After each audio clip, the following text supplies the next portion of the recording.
and let's get into some nitty-gritty questions that people always want to know, the nitty-gritty.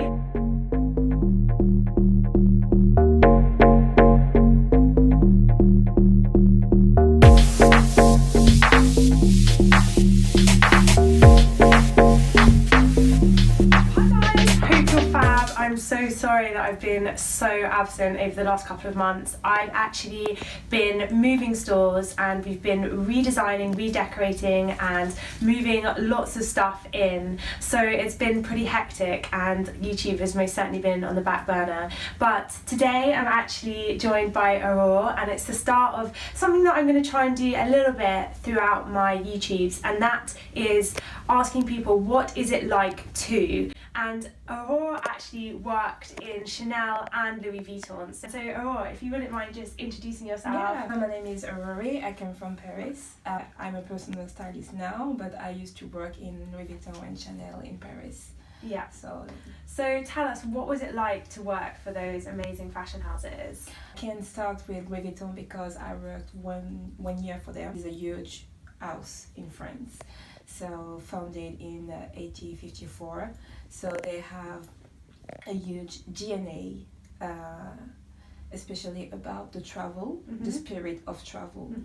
So when you first arrive in this kind of brand, you have to learn a lot about the history of the brand. Yeah. You have to be aware of the know-how of the projects and every little story related to the house. Yeah.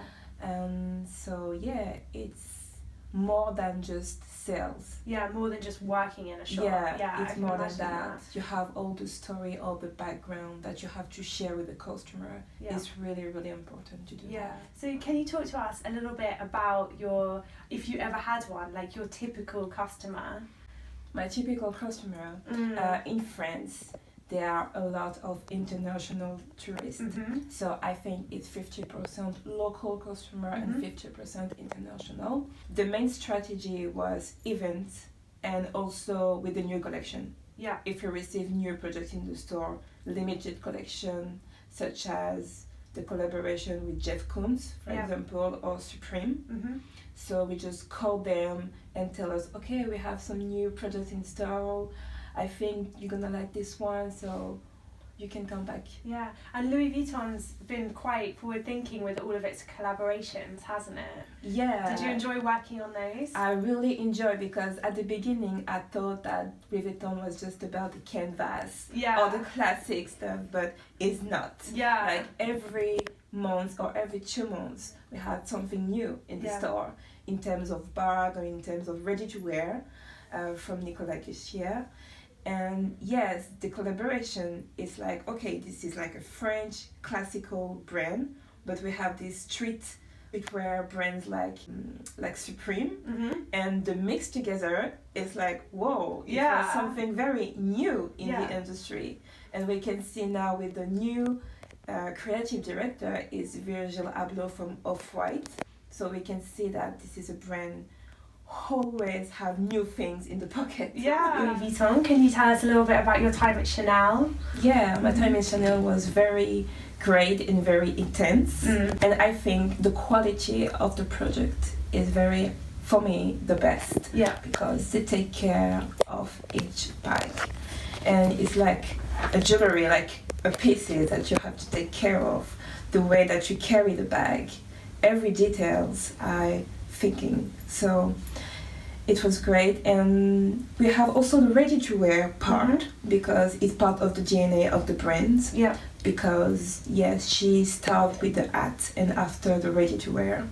So like Louis Vuitton and other big brands, the bestseller are the bags. Yeah. We know that. Yeah. In every store, in every shop.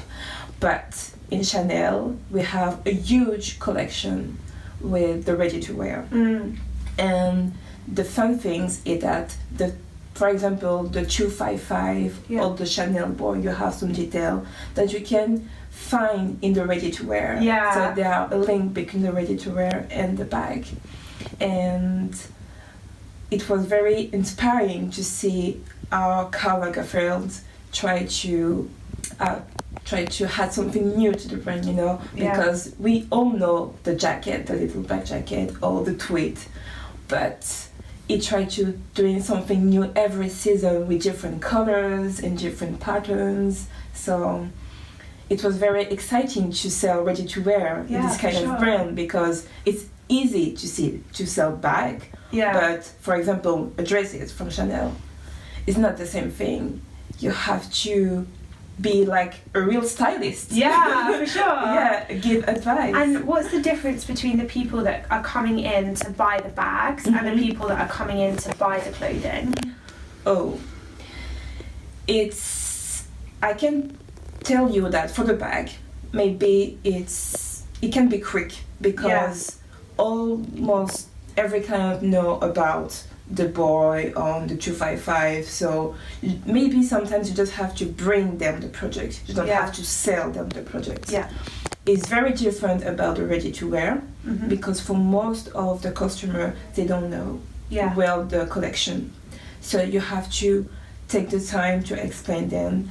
And for example, to sell a ready to wear pieces, it took me at least an hour. Wow, yeah. It's a real hour, because you have to tell about everything about the pieces, the fabrics, the project, what is made of, everything. It's really not the same of selling a bag. So how did you learn everything about those products that you're selling? Did they have training on that, or how do you learn about every individual item? So the first day, for example, in Chanel, you have a training, you have to learn the most of the DNA, of course, like Louis Vuitton, but also the project, the fabrics, and everything, every details. And then this is also your part of the job, to be able to deliver a good services to the customer. So yes, you have the formal training, but you have also to bring something more to the customer. And for my part, it was the styling things, the advice about the body shape, the color, if the bag is not too big for your size, for example. I was very honest with the customer. Like, even if this is a bigger price, but if this is too big for you, I will tell you it's not right for you. And let's get into some nitty-gritty questions that people always want to know, the nitty-gritty. What was the most expensive bag that you sold during your time working in those fashion houses? I think it was in Louis Vuitton for a woman from Qatar.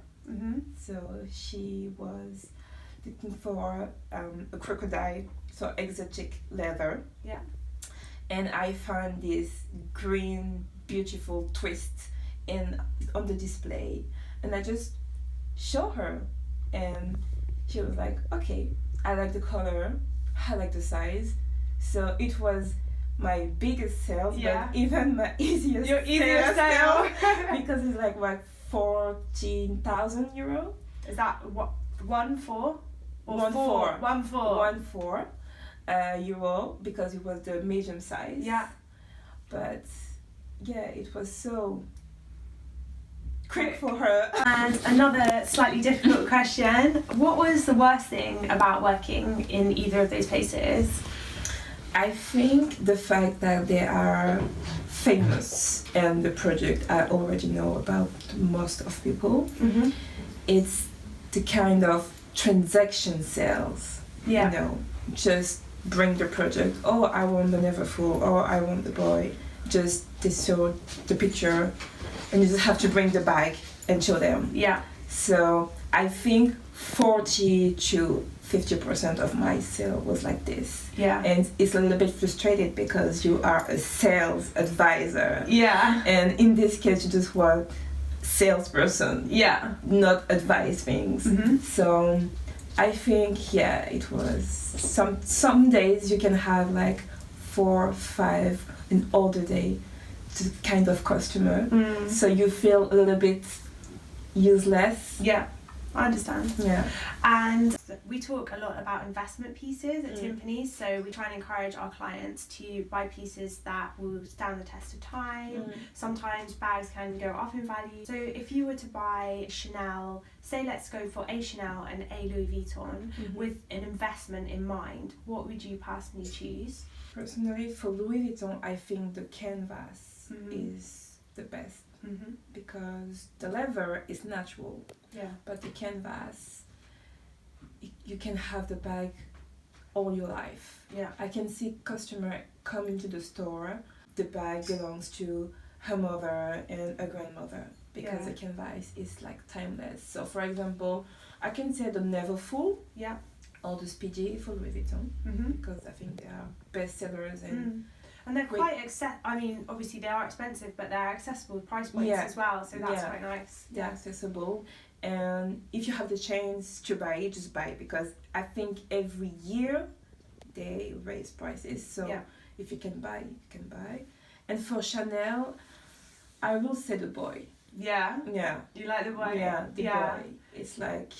And would you opt for a colour, or would you generally go for black, or if you were buying for investment? If this is your first bag, maybe something black or dark blue, but something easy to wear with all your clothes. Because you can have like a pop of color, but if the bag don't match with your wardrobe, it can be complicated. And so maybe something classic.